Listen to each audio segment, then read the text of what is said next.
YouTube सार्फिन के लिए खुशखबरी। आखिरकार वो फीचर कंट्रोल करने की सहूलत दे दी गई है जिसे लोग बरसों से नापसंद करते आए हैं। वीडियोस के इख्तिताम पर अचानक आने वाली रिकमेंडेशन पॉपअप्स जो न सिर्फ वीडियो के आखिरी लम्हे को ढांप देती हैं बल्कि देखने के लुत्फ को भी बर्बाद कर देती हैं। सार्फिन की जानिब से मुसलसल शिकायत के बाद YouTube ने अब एक नया हाइड बटन मुतारिफ करा दिया।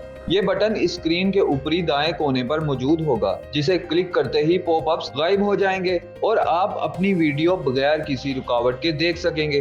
दिलचस्प बात यह है कि अगर आप चाहें तो शो बटन के जरिए दोबारा वही रिकमेंडेशन वापस भी ला सकते हैं। ताहम एक छोटा सा मसला ये भी है कि ये बटन हर वीडियो के अलग से दबाना होगा, यानी एक वीडियो पर हाइड करने के बाद अगली वीडियो पर फिर से हाइड बटन इस्तेमाल करना पड़ेगा। YouTube ने ये फीचर दुनिया भर में आहिस्ता आहिस्ता मुतारिफ कराना शुरू कर दिया है और कई सार्फिन को ये सहूलत पहले ही दस्तयाब हो चुकी है। कंपनी के मुताबिक इस तब्दीली में ताखीर की वजह ये खदशा था कि कहीं वीडियोस की परफॉर्मेंस पर मनफी असर ना पड़े, लेकिन तजर्बात से ये बात सामने आई है कि पॉपअप्स हटाने से व्यूज या एंगेजमेंट पर कोई फर्क नहीं पड़ता। गोया अब सार्फिन सुकून के साथ वीडियो के आखिरी लम्हे भी इंजॉय कर सकेंगे।